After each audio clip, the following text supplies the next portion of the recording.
ध्यान दो बेटा एक बारी सारे बच्चे, ये है आपका मिरर। इसके पीछे जो चीजें बनेंगी, इमेज, फोकस अगर पॉइंट आया तो या रेडियस आया तो वो होंगी वर्चुअल। इसके आगे मिरर के फ्रंट पे जो बनेगी वो सब रियल बनेगा। ठीक है, जो चीज रियल होगी वो उल्टी होगी, इन्वर्टेड होगी। जो चीज रियल होगी वो उल्टी होगी, इन्वर्टेड होगी। जो चीज वर्चुअल होगी वो सीधी या इरेक्ट होगी।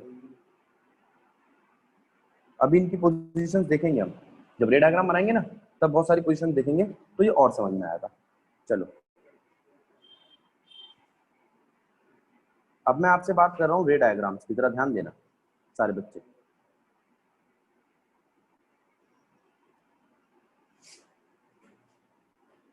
पहला है आपका कॉनकेव मिरर। कॉनकेव मिरर में किस किस पोजीशन पे रे डायग्राम हो सकते हैं? पहला,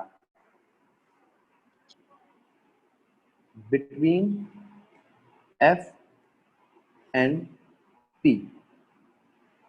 एफ और पी के बीच में ऑब्जेक्ट रखा हो सकता है।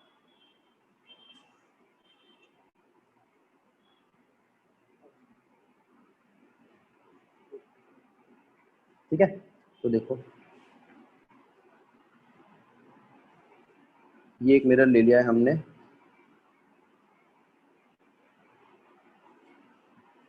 फोकस और सेंटर के साथ।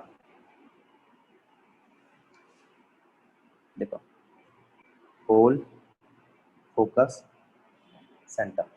ठीक है, बना लिया। अच्छा, अब जरा ध्यान दो।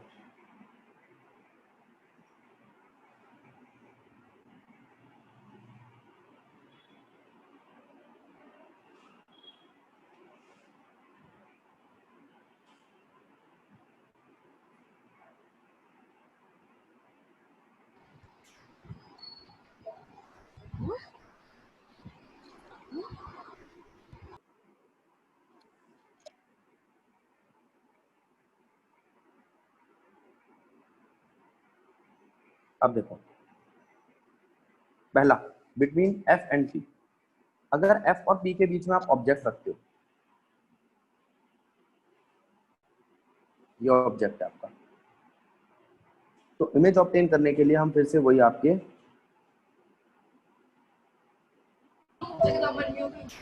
लॉज लगाएंगे।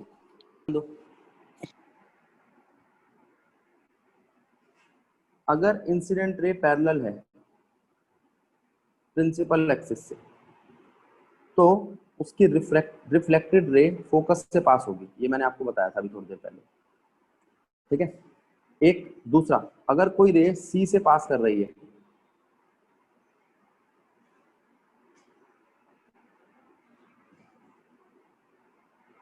अगर कोई रे सी से पास कर रही है तो अपना पाथ रिट्रेस करेगी।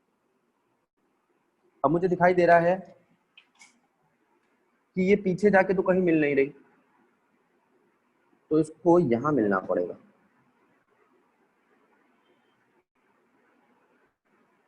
जहां मिलेगी वहां हम इसकी इमेज बना देंगे। मिरर के पीछे है इसलिए वर्चुअल है, इमेज मिरर के पीछे इसलिए वर्चुअल। ठीक है, अब देखो इस रे डायग्राम में गलती है, हमने रे को पॉइंट आउट नहीं करा किस डायरेक्शन में जा रही, तो ये गलत हो जाएगा आपका क्वेश्चन। आप रे डायग्राम में बताओ कि रे कहां से आ रही है और कहां जा रही है। इसमें दोनों एरो बनाए क्योंकि आई है और गई भी है सी पॉइंट पे। यहाँ पर ये रे आई इंसिडेंट ये थी और ये रे गई, ये रिफ्लेक्टेड थी। ठीक है, जो ये पीछे बनी है ये इमेज है आपकी, ये ऑब्जेक्ट है। ठीक, अब कोई पूछे नेचर क्या है, नेचर ऑफ इमेज।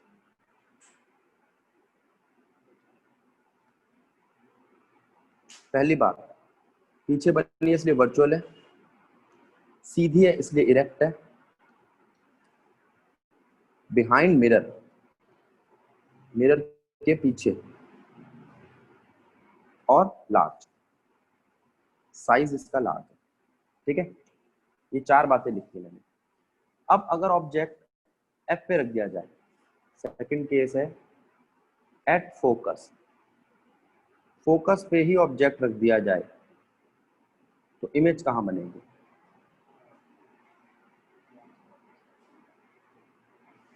पहले तो वो फोकस से जाएगी, दूसरी वो सी से जाएगी, ठीक है। रे स्ट्रेट जाएगी, बेटा स्केल का इस्तेमाल करना, मेरे हाथ से थोड़ी बहुत टेढ़ी हो गई है रे। तो हमें दिखाई दे रहा है ना ये यहाँ कहीं मिल रही, ना पीछे जाके कहीं मिल रही, तो ये बनेगी इन्फिनिटी पे। अच्छा नीचे बन रही है, मिरर के सामने बन रही है रियल, रियल इनवर्टेड, इनवर्टेड मतलब नीचे, उल्टी, जिस डायरेक्शन में ऑब्जेक्ट है उससे उल्टी, ठीक है। Real inverted large at infinity, ठीक है। तीसरा, अगर मैं ऑब्जेक्ट को रखूं एफ और सी के बीच में, तो इमेज कहां बनेगी? देखो जो प्रिंसिपल एक्सिस से पैरेलल रे है वो फोकस से कट करेगी।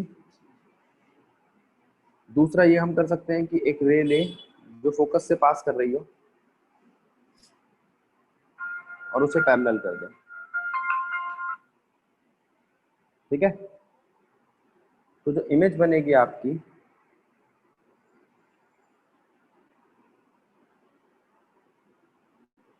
वो सी के पीछे बनेगी, बियॉन्ड सी।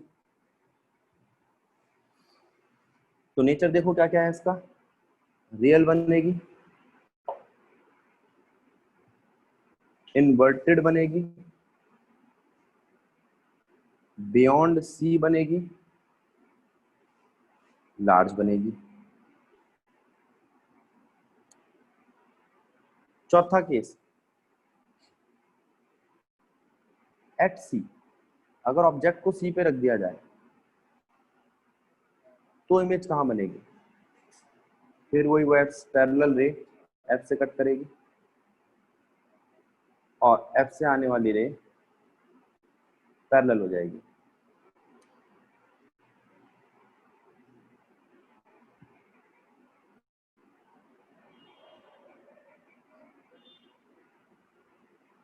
और जहां ये इमेज बनेगी वो पॉइंट सी ही होगा, यानी कि इमेज और ऑब्जेक्ट जो बने सेम पॉइंट पे बने। बात को समझो।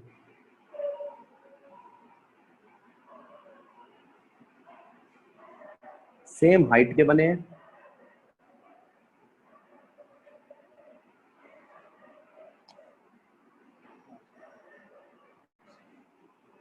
ठीक है। At C real inverted same in size, ठीक है। अगर बियॉन्ड सी हो तो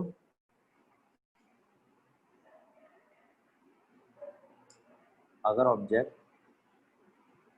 सी से पीछे हो तो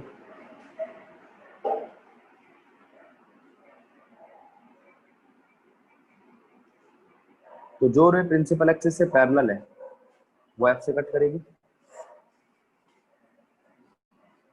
और जो सी से आ रही है वो अपना पाथ रिट्रेस करेगी और इमेज आपको छोटी मिलेगी।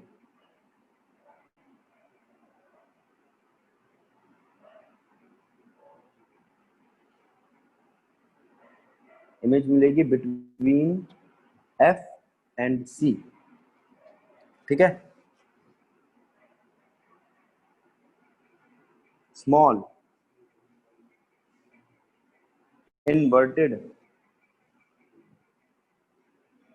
और रियल, ठीक है। अब अगर ऑब्जेक्ट इंफिनिटी पे रखा है मतलब बहुत दूर रखा है, ठीक है, तो सारी रेज पैरेलल आएंगी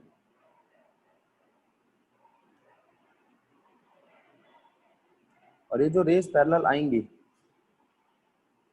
ये सब की सब फोकस पे आके मिलेंगी।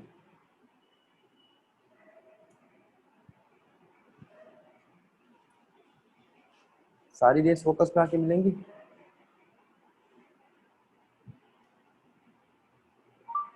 साइज क्या होगा इमेज का? हाँ, डिमिनिश्ड।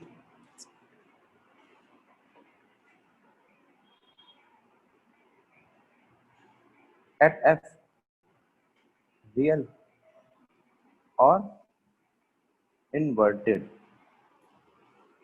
ठीक है, दो और रे डायग्राम है आपके।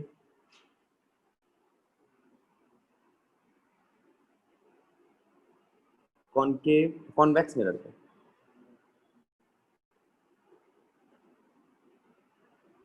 देखो क्या क्या।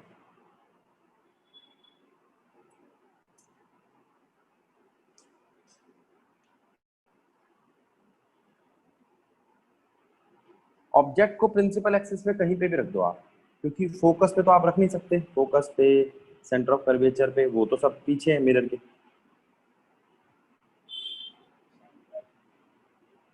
तो ऑब्जेक्ट कहाँ रखोगे आप? यहाँ रख दिया ऑब्जेक्ट। अगर ऑब्जेक्ट यहाँ रखा है तो इसकी इमेज कहाँ बनेगी? पहला, रे पैरेलल हुई तो एफ पे जाके मिलेगी।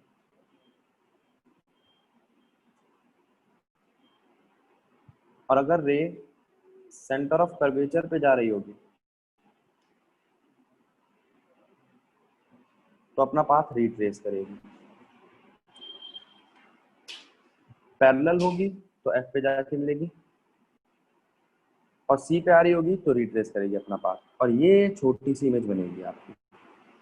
ये स्मॉल है, रियल है, ओ सॉरी, वर्चुअल है, इरेक्ट है, बिटवीन पी एंड एफ है। ठीक है, आगे।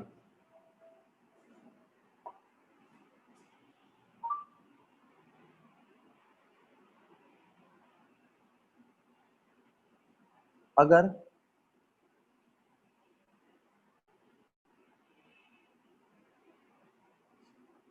ऑब्जेक्ट इंफिनिटी पे हो तो ये सारी पैरेलल रेज है जो इंसिडेंट कर रही है। ठीक है, और ये सब मिलेंगे आपके फोकस पे।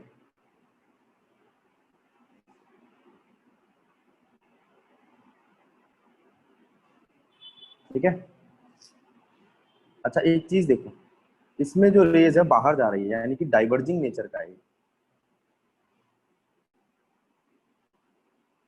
कॉन्वेक्स मिरर डाइवर्जिंग नेचर का है, और पीछे वाले में देखना, ये सारी की सारी रेस फोकस पे कन्वर्ज कर रही है, इसलिए कन्वर्जिंग नेचर का है। ये बात भी ध्यान रखना, डाइवर्जिंग और कन्वर्जिंग नेचर। ठीक है, इमेज कैसी बनी है? डिमिनिश्ड,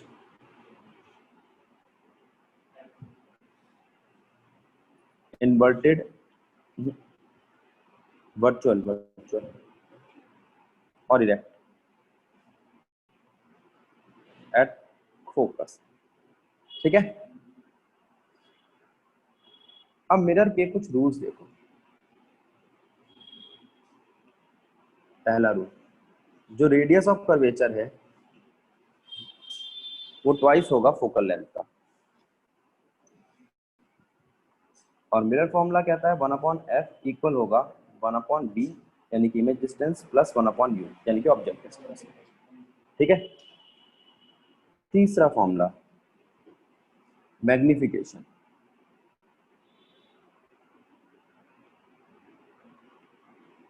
मैग्निफिकेशन जिसे हम स्मॉल m से दिखाते हैं वो होगा v/u, image distance upon object distance.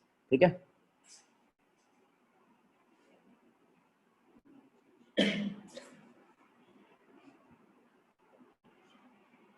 तो मैग्निफिकेशन हो गया। अगला मैग्निफिकेशन होगा हाइट ऑफ इमेज अपॉन में हाइट ऑफ ऑब्जेक्ट।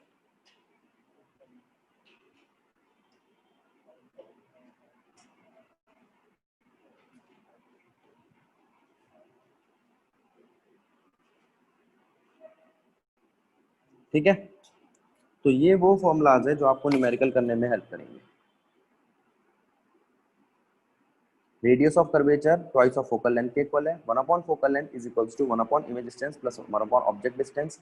मैग्निफिकेशन यानी कि अगर मैं मिरर के सामने रखता हूं तो जो भी आपकी इमेज बनी है वो बड़ी बनी है या छोटी बनी है। अगर वो लार्ज बनेगी, ठीक है, तो मैग्निफिकेशन 1 से ज्यादा होगी। स्मॉल बनेगी तो मैग्निफिकेशन 1 से कम होगी, ठीक है। और इस पर भी डिपेंड करेगा कि इमेज रियल है या वर्चुअल है, ठीक है। चलो अब बारी आती है, यहाँ पे आपका मिरर कंप्लीट हुआ है। अभी देखो, एक तो हमें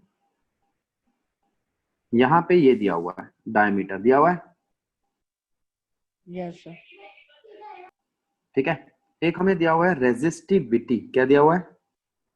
रेजिस्टिविटी। पूछ रहा है कि लेंथ क्या होगी अगर उसकी रेजिस्टेंस इतनी है। तो मैं पहले तो उसका एरिया निकालूंगा। ये कराया था मैंने लास्ट क्लास में, मैं इसको रफ कर देता हूं, फिर से देख लेते हैं एक बारी।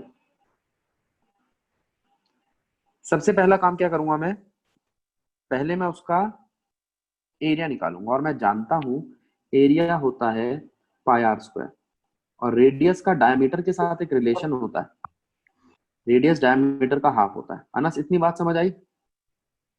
Yes sir. अब तो यूं कह सकता है कि भैया मेरे पास एरिया भी है, तो मैं फॉर्मूला लगा सकता हूँ, R equals to rho L by A, जिसके अंदर तुझे निकालनी है लेंथ। ए को भी उठा के उधर ले जाओ और रो को भी। अब तेरे पास आर भी है, ए भी है, रो भी है, तो लेंथ आ जाएगी। अनस, अनस ठीक है ये बात? गलत है? सर आर है, ए है, और ये नीचे क्या है? रो रो रो, इसे रो कहते हैं बेटा, रेजिस्टिविटी। ऐसे बना लो, थोड़ा सा तिरछा पे पी बना लो, कोई दिक्कत नहीं है। आर एच ओ, रो मतलब रेजिस्टिविटी। पूछा किसने है ये? ईशा। ईशा। समझ आया? लास्ट क्लास में डिस्कस तो जी किया था बेटा हमने सर। रेजिस्टिविटी के बारे में। तो रेजिस्टिविटी ये दे रखी तेरी 1.6 10 की पावर माइनस 8 ओम मीटर, ठीक। फिर वो सेकंड पार्ट में कहता है how much does the resistivity change. Resistivity कैसे चेंज होगी अगर मैं उसका डायमीटर डबल कर दूं। अब मेरी एक बात सुनो, आप सब बच्चे ध्यान देंगे। अभी मैंने आपको एक एरिया का फॉर्मूला बताया था, area is equals to pi D by 2 का होल स्क्वायर, बताया था। Yes sir. अगर मैं डायमीटर डबल कर देता हूं, बाकी सब चीजें तो वही रहेंगी, सिर्फ डायमीटर डबल करा है, तो जो नया एरिया आएगा, क्या मैं ये नहीं कह सकता स्क्वायर हो जाएगा वो? 2 का स्क्वायर 4 होता है, 2 का स्क्वायर क्या होता है? 4। तो 4 टाइम्स नहीं हो जाएगा वो ओरिजिनल एरिया के? बोलो, क्या मैं ये नहीं कह सकता ये यस 4 सर। मल्टीप्लाई में ये पूरा एरिया है? क्या है ये पूरा एरिया। तो आप कह सकते हो नया एरिया 4 टाइम्स है पुराने एरिया के। अच्छा, अब जरा रेजिस्टेंस देखो, रेजिस्टेंस क्या होती है? रो एल बाय ए। तो आर न्यू क्या होगी? आर न्यू होगी rho L by a new. A new तो पुराने न्यू का 4 गुना। वंश बात ठीक है गलत है? Yes sir. तो वंश तू यूं कह सकता है कि भैया जो पुराने वाला था ना रेजिस्टेंस, नया वाला उसका 1/4 है। Yes sir. Yes sir. आसान है या मुश्किल है? इजी है। इजी है ना? मुश्किल भी है, आसान हाँ, भी है। मुश्किल भी आसान भी है। चलो अब इधर आ जाओ, सारे बच्चे ध्यान देंगे। Hello sir. कौन बोल रहा है बेटा? सर मैं कह रहा था सर, मैंने आपको टेलीग्राम पे भेज दिए डाउट। हाँ अभी निकालता हूँ बेटा तेरे डाउट। अब इधर आ जाओ सारे, एक बार इस चीज पे ध्यान दो। सब बच्चों को एक वायर दिखाई दे रही है? Yes sir. Yes sir. Sir. उसका एरिया ऑफ क्रॉस सेक्शन दिखाई दे रहा है? Yes sir. सारे बच्चे पहले समझ लो, एरिया ऑफ क्रॉस सेक्शन ये होता है मोटाई, और लेंथ ये होती है। और इसका खुद का कुछ नेचर भी होता है। मान लो एक कॉपर का है, किसी और चीज का है, तो वो बताता है, वो डिफाइन करता है इसकी रेजिस्टिविटी। एरिया ये, लेंथ ये। किसी को कोई प्रॉब्लम हो तो टोको। यहां तक बात ठीक है? Yes sir. Yes sir. इसकी रेजिस्टिविटी, सॉरी, इसकी रेजिस्टेंस डिपेंड करती है रेजिस्टिविटी पे, लेंथ पे और एरिया पे। जितनी लेंथ इंक्रीज करोगे उतनी रेजिस्टेंस इंक्रीज करेगी। अगर आप लेंथ इंक्रीज करते हो तो रेजिस्टेंस इंक्रीज करती है, और अगर आप एरिया इंक्रीज करते हो, मैं कलर चेंज कर देता हूँ, अगर आप एरिया इंक्रीज करते हो तो रेजिस्टेंस डिक्रीज करेगी। इतनी बात समझ में आई अनस? सर एक बार दोबारा बताना। लेंथ बढ़ाओगे तो सर रेजिस्टेंस नेटवर्क बढ़ेगी। इश्यू हो गया था, दोबारा बता दो। सुनो, लेंथ बढ़ाओगे तो रेजिस्टेंस बढ़ेगी, एरिया बढ़ाओगे तो रेजिस्टेंस घटेगी। अब ठीक है? Okay sir. ठीक सर है। अब रेसिस्टिविटी का कोई इफेक्ट नहीं पड़ता? रेजिस्टिविटी कांस्टेंट लेनी पड़ेगी आपको किसी एक मटेरियल के लिए। मान लो कॉपर है तो रेजिस्टिविटी सेम रहेगी। कौन पूछ रहा है? सर वंश। वंश, ठीक है। देव, ये बात समझ आई? Yes sir. देव, देव,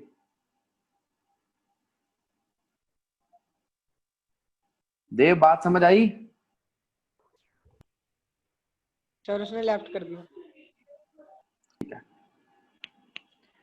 अब आर का रिलेशन लेंथ के साथ तो दिख गया। अगर लेंथ डबल हुई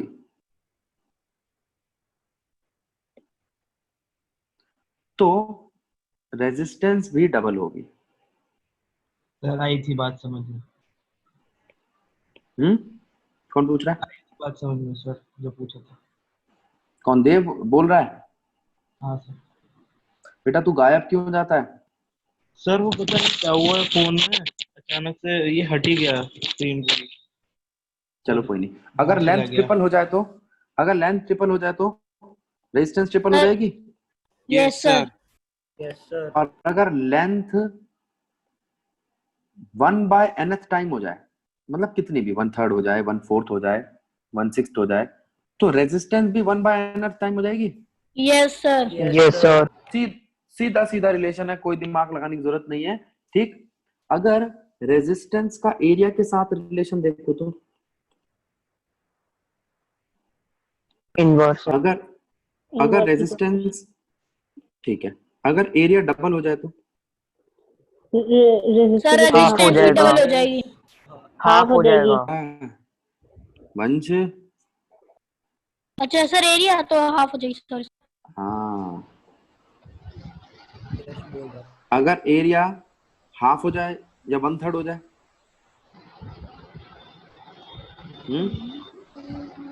तो रेजिस्टेंस क्या हो जाएगी? डबल।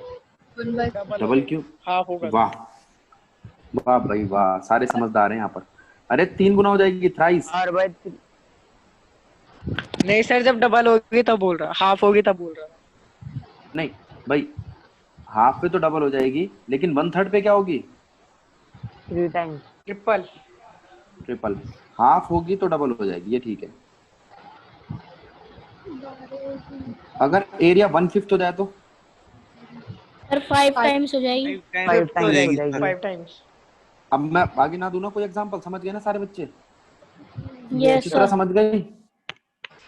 सर ऊपर आपने लेंथ वाला बताया था ना। हाँ, ये है एरिया वाले और ये है लेंथ वाले। ठीक। ठीक है। अब मेरी बात सुनो। अब किसी ने कहा भैया आप ना सिर्फ लेंथ और एरिया की बात कर रहे हो, केस ऐसा भी हो सकता है जहां दोनों एक साथ चेंज हो। ये कैसा केस है? यश, इस बात को समझियो जरा। Okay sir. एक वायर ली, वो कहेगा कि इस वायर को हमने डबल कर दिया, फोल्ड करके। क्या करा? डबल कर दिया फोल्ड करके। फोल्ड करके। बात को ध्यान दे, मैं क्या बोल रहा हूं। जब तूने फोल्ड करा तो इसका वॉल्यूम चेंज नहीं किया, तूने 2 सेक्शन लिए इतने इतने, मतलब उसको फोल्ड किया ना, ऐसे यस कर सर। दिया। अब बता, लेंथ उतनी है या हाफ हो गई लेंथ? लेंथ तो उतनी। ना ना ना ना ना, लेंथ हाफ हो गई बेटा। देख लेंथ कितनी की टोटल लेंथ। हाँ सर ठीक है। कंसेप्ट बनना, और गलत लगे तो टोक दियो मेरे को।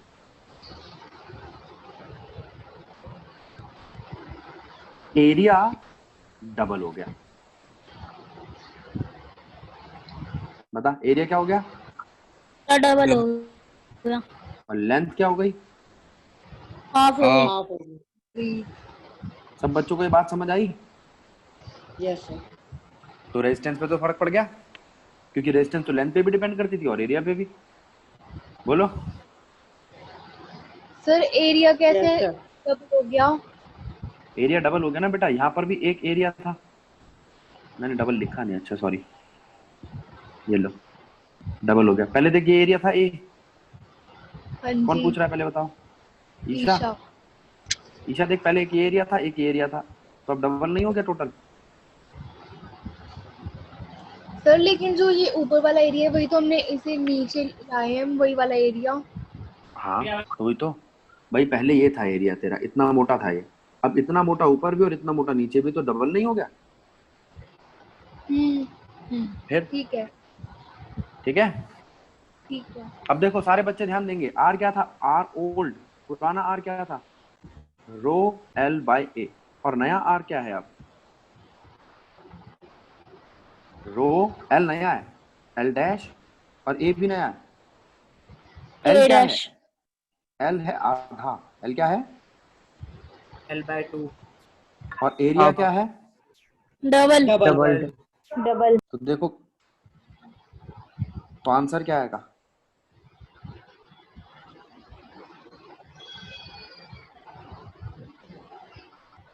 ये हाफ और ये जो इसका 2 है और इसका 2 मैं बाहर ले रहा हूँ, 1/4 हो जाएगा।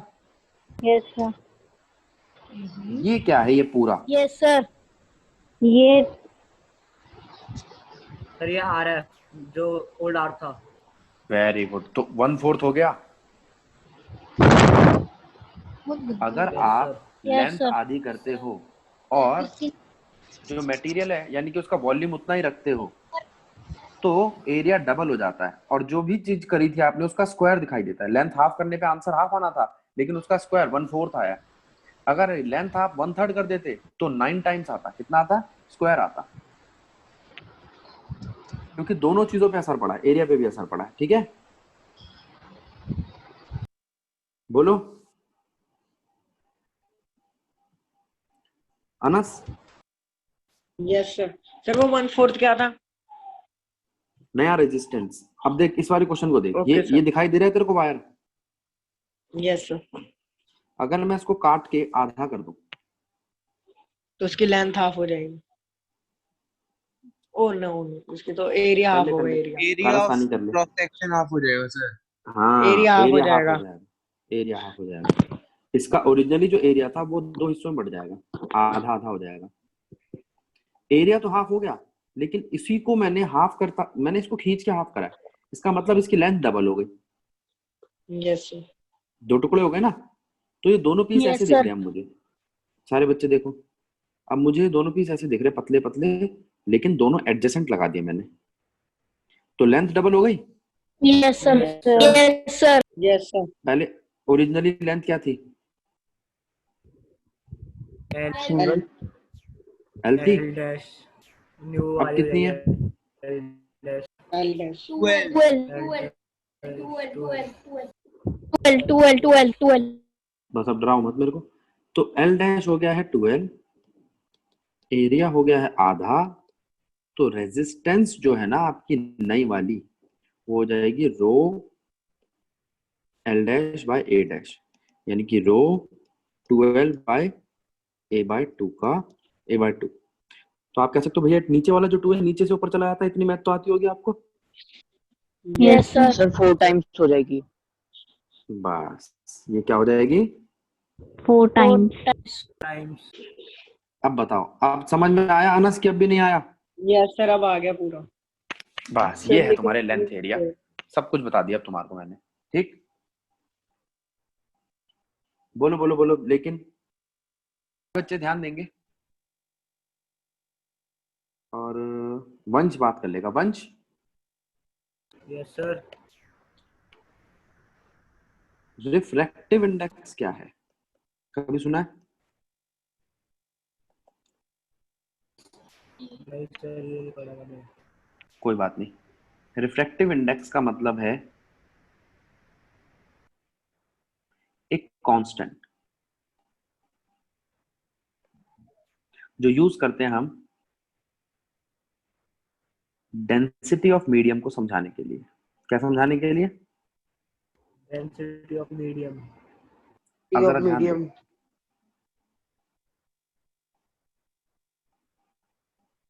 ये एक मीडियम है, ठीक है, और एक ये मीडियम है।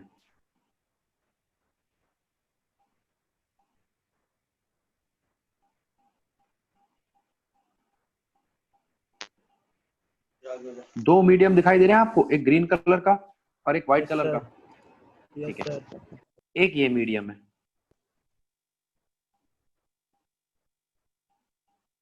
ठीक है। Yes sir. यहां पर मॉलिक्यूल्स कितने हैं भाई व्हाइट वाले मीडियम में? बस। ग्रीन वाले मीडियम में? 3 मॉलिक्यूल। ब्लैक वाले में?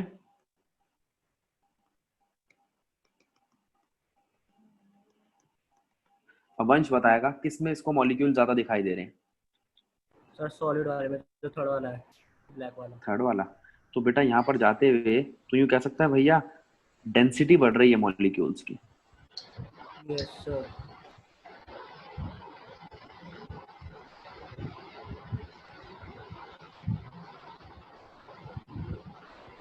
तो कोई पूछे तुमसे कौन सबसे कम डेंसिटी वाला है, तो ये इसे कहेंगे हम रेयरर। क्या कहेंगे? फर्स्ट रेयर, और रेयरर, और ये है डेंसर, ज्यादा।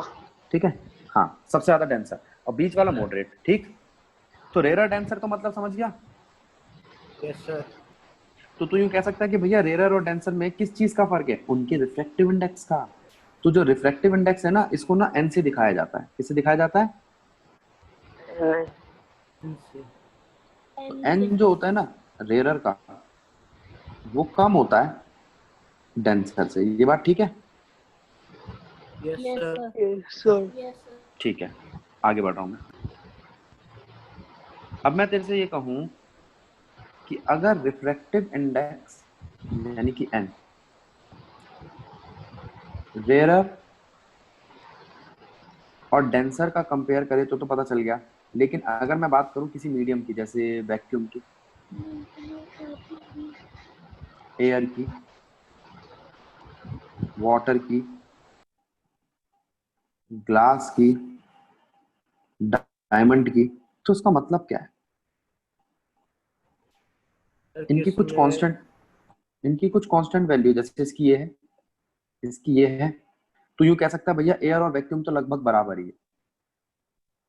पानी की कितनी है, ग्लास की कितनी है, और डायमंड की कितनी है? अब तू कहेगा भैया ये तो ठीक है, लेकिन इसका करूं क्या? ये किस काम आएगी? ये तो आपने बता तो दी मुझे भी समझ आ गई, लेकिन करूं क्या इसका? बेटा ये ना कंपैरिजन है वेलोसिटी का। क्या है? वेलोसिटी। तो ये सारी हमें लर्न करनी पड़ेंगी। हाँ बेटा, इतनी सी तो करनी पड़ेगी कम से कम। Refractive index of glass note in कर ले सर इसको। एयर। अभी अभी सब देता हूँ। Refractive index of glass in air का क्या मतलब है? Air to refractive glass. के इंडेक्स, अंदर एयर से ग्लास में जा रही है लाइट, ठीक है, ठीक है। Refractive index of glass in air, या यूं कह सकते हो refractive index of glass with respect to air, है यही मतलब। और एक और मतलब है, लाइट ट्रेवल कर रही है एयर टू ग्लास। ये तीनों बातों का मतलब एक ही है। कोई दिक्कत? No sir. यहां तक बात समझ आई सबको? Yes sir. Yes yes sir. Sir. Yes, sir. तो पहले तो मैंने आपसे ये पूछ लिया refractive index of glass in air, refractive index of glass with respect to air, और रिफ्रैक्टिव लाइट जब ट्रेवल कर रही है ग्लास से एयर, इसका मतलब क्या? तो आपने कहा भैया तीनों एक ही चीज है। तो ये है आपका ग्लास, नीचे नीचे ग्लास है, ऊपर एयर है। तो जब लाइट आती है एयर से ग्लास में, तो वो नॉर्मल की तरफ बेंड करती है, टुवर्ड्स द नॉर्मल। अगर इसका उल्टा होता, अगर इसका उल्टा होता कि लाइट ग्लास से आती, कहां से आती? ग्लास ग्लास से एयर में जाती, तो सब चीजें बदल जाती। इंसिडेंट रे के साथ एंगल होता है आई, रिफ्रैक्टिव रे के साथ एंगल होता है आर। तो यहाँ पर हमारे आई और आर का भी एक रिलेशन है। देखो सारे बच्चे, sine i by sine r. हाँ, refractive index of glass with respect to air जो है ना, वो है sine i by sine r. पहले वाले केस से ये बेटा लाइट क्या चीज समझा दी है। देखो, अगर रिफ्रैक्टिव इंडेक्स में बात करता हूँ, मीडियम 1 से लेकर 2 में जा रहा है, तो लाइट चल रही है मीडियम 1 से 2 में, तो वेलोसिटी 1 के ऊपर आएगी, 2 के नीचे, ठीक। Yes sir. और अगर इसका उल्टा होगा तो वेलोसिटी भी उल्टी हो जाएगी। Yes sir. इन दोनों फॉर्मूलों से एक बात समझ आती है कि रिफ्रैक्टिव इंडेक्स 2 1 बराबर है 1 अपॉन रिफ्रैक्टिव इंडेक्स 1 2 के। यही Yes, बात sir. लगेगी उसके साइन आई और साइन आर में। अगर रिफ्रैक्टिव इंडेक्स 1 से लेके 2 में sine i by sine r है, सो 2 से 1 में sine r by sine i जाएगा। सर बिल्कुल सही कह रहे हो बेटा, कोई दिक्कत नहीं है, उल्टा हो जाएगा ये। लेकिन मतलब अब भी वही है, इन दोनों का मतलब भी यही है कि ये दोनों रिफ्रैक्टिव इंडेक्स एक दूसरे के उल्टे हैं। अगर मैं पानी का रिफ्रैक्टिव इंडेक्स निकालता हूँ एयर के रिस्पेक्ट में, आप कहते हो भैया 1.33 होता, तो एयर का क्या होगा पानी के रिस्पेक्ट में? 1/1. सर 1/1.33। Very good. अब ये बच्चा पता है कौन सर बोल तो रहा है? एयर ऊपर आएगी ना सर? हाँ बिल्कुल सही। तो अब ये कौन बोल रहा है? वंश बोल रहा था ना, अभी जवाब दे रहा था। सर यश। यश, यश। तो यश, तूने ये चैप्टर देखा भी नहीं है, लेकिन ये कंसेप्ट समझ आ गया ना, रिफ्रैक्टिव इंडेक्स। Yes sir. तो इसमें कुछ ज्यादा कोई ऐसी वो मुश्किल चीज नहीं है, बस एक ये चीज समझनी है कि हम रिलेट किसको कर रहे हैं। हम दो मीडियम को रिलेट कर रहे हैं। किसको रिलेट कर रहे हैं? दो मीडियम तो को। मीडियम। दो मीडियम में दो चीजें होती है, एक इंसिडेंट एंगल, एक रिफ्लेक्टेड एंगल होता है। Yes sir. सर दूसरी बात, उनका एक रिलेशन होता है साइन के साथ, sine i by sine r. तीसरी बात, उनका एक रिलेशन होता है वेलोसिटी के साथ, ठीक। Yes sir. अब हम न्यूमेरिकल पे जाते हैं। अब हम बात करेंगे इस Yes, क्वेश्चन sir. में, देख क्या कहता है। If refractive index of water for a light going from air, अच्छा भैया लाइट आ कहां से रही है? एयर से। कहां आ रही है? वाटर में। इतना है, ठीक है। तो what will be the refractive index of light going from water to air? उल्टा कर दूंगा तो क्या हो जाएगा? 1/1.33। आसान है, इनवर्स हो जाएगा सर। सर ये 0.75 कैसे आया सर? सॉल्व करके। ये किसने पूछा है? सर हरगिल 1.33। इसको आप ये लिख सकते हो, फिर काटोगे। Yes sir, yes sir. Hargirat बेटा मैथ नहीं पढ़ाऊंगा अब मैं। अब तो क्या भैया 6 क्लास की डिवीजन की सिखाओ। अब इधर आ जा। नहीं छोड़ सकते। नई फ्रैक्शन में मत छोड़ना बेटा, पूरा सॉल्व करना। सैंपल प्रॉब्लम 2 देखो, the refractive indices of Crocin,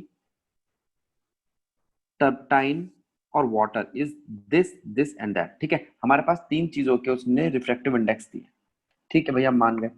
in which of these material does the light travel faster? किस में लाइट तेज चलेगी? लाइट उसी में तेज चलती है जिसका रिफ्रैक्टिव इंडेक्स कम हो। लाइट किस में तेज चलती है? सर वाटर वाटर में जाएगी फिर तो वाटर तेज। सर। ठीक है, आसान है। Yes sir. जिसका रिफ्रैक्टिव इंडेक्स ज्यादा होगा, इसका मतलब वो मीडियम गाढ़ा होगा। जो मीडियम गाढ़ा होगा वहां पे लाइट को चलने में दिक्कत आएगी, ठीक। ठीक है, यस सर। ठीक है। हरकिरत आगे बढ़ रहे हैं हम। अगला क्वेश्चन देखते हैं, इसी से रिलेटेड ही कोई। देखो ये एनसीईआरटी का क्वेश्चन है। The refractive index of diamond is 2.42। What is the meaning of this statement? इस स्टेटमेंट से आप क्या समझोगे कि रिफ्रैक्टिव इंडेक्स डायमंड का 2.42 है। इस स्टेटमेंट से हम ये समझेंगे कि जो वेलोसिटी है लाइट की डायमंड में 2.42 टाइम्स कम है, ठीक है। समझ में नहीं आया सर, फिर से बताना। भाई रिफ्रैक्टिव इंडेक्स का सर कम है कि लाइट ज्यादा है? कम है, लाइट की वेलोसिटी के साथ इनवर्स रिलेशन होता है। मैं लिख के दिखाता हूँ। अगर रिफ्रैक्टिव इंडेक्स की बात कर रहा हूं मैं ग्लास की, तो ऊपर आती है velocity of air divided by velocity of glass. तो refractive index glass velocity of glass के साथ कैसा रिलेशन रखता है? इनवर्स। इनवर्सली। अगर रिफ्रैक्टिव इंडेक्स बढ़ेगा तो वेलोसिटी क्या होगी? घटेगी। कम होगी। तो अगर किसी का रिफ्रैक्टिव इंडेक्स 2.42 है तो इसका मतलब क्या है? वो 2.42 टाइम उसका रिफ्रैक्टिव इंडेक्स ज्यादा है वैक्यूम से, क्योंकि वैक्यूम का तो 1 होता है। रिफ्रैक्टिव इंडेक्स वैक्यूम का 1 होता है, डायमंड का 2.42 है। अब डायमंड का जो रिफ्रैक्टिव इंडेक्स है वो 2.42 टाइम्स ज्यादा है, तो उसकी वेलोसिटी 2.42 टाइम्स कम होगी। कम होगी। बता, ठीक बात है गलत बात है? सर ठीक बात है। अब तू कहेगा भैया मुझे क्या पता वेलोसिटी में वैक्यूम में वेलोसिटी क्या होती है लाइट की? हमें पता है भैया, 3 लाख किलोमीटर पर सेकंड या 3 × 10⁸ मीटर पर सेकंड। ये याद रखना है, याद रहेगा? Yes sir. Yes sir. रहेगा। चलो नीचे के एग्जांपल सीधे साधे ही हैं। ठीक ठीक ठीक, आगे बढ़ते हैं। अब बात करते हैं हम, फिर तो लेंस वेंस चालू होगा। इस तरह के क्वेश्चन आते हैं बेटा रिफ्रैक्टिव इंडेक्स पे। अब मैं तेरे क्वेश्चन पे आ रहा हूँ, जरा इधर ध्यान दो। सब बच्चे ध्यान देंगे। इसने क्या क्वेश्चन पूछा है? पहला, व्हेन एन ऑब्जेक्ट, ये वाला नहीं है, पीछे पेज पे था, हाँ ये question number 7।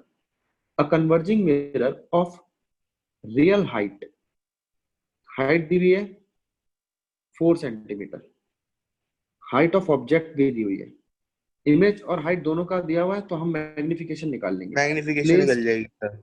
Place 20 centimetre from the mirror, object जो है उसको 20 सेंटीमीटर पे रखा हुआ है, कैलकुलेट द इमेज डिस्टेंस। अब मेरी बात सुनो सारे बच्चे, यहाँ पर जो फॉर्मूला लगेगा वो ये लगेगा, मैग्निफिकेशन होता है V/U, होता है,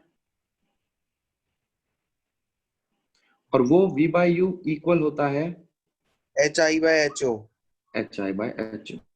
HI और HO मेरे को दोनों दे रखा है, U भी दे रखा है, तो मैं V निकाल लूंगा इससे। Yes sir. हरकिरत V निकल जाएगा। ये सर इंटू कर देंगे सर। फिर तो ये कह सकता है भैया, हाँ बोलो बोलो बोलो, कोई एक बार बोला है? शुरू से समझाना। कौन पूछ रहा है? सर यश। यश बेटा, ये तेरे तूने फॉर्मूले नहीं करे हैं मेरे से, ये मैग्निफिकेशन वाले, ये नहीं आ पाएगा तेरे को समझ, थोड़ा सा ओके रुकना सर। पड़ेगा, ठीक है? ये वाला टॉपिक नहीं आता तुम्हारे को, ये पूरा समझाना पड़ेगा। मैग्निफिकेशन होता है -V/U, ठीक है हरकिरत? सर मैग्निफिकेशन, हाँ यस सर। हाँ, उसको मैंने कंपेयर किया HI/HO से, यस सर। वहां से मैंने निकाला V, और 1/F होता है 1/V + 1/U मिरर के लिए। सर आपकी स्क्रीन नहीं आ रही स्क्रीन सर। शेयर हट गया। शेयर नहीं हो रही सर, शेयर ऑफ आपकी कर स्क्रीन। दी। बेटा वो कॉल आ गई इस पे एकदम से। सर रीजॉइन करनी है मीटिंग? हाँ रीजॉइन करनी है, आवाज आ रही है मेरी? Yes sir. Yes sir. Yes sir.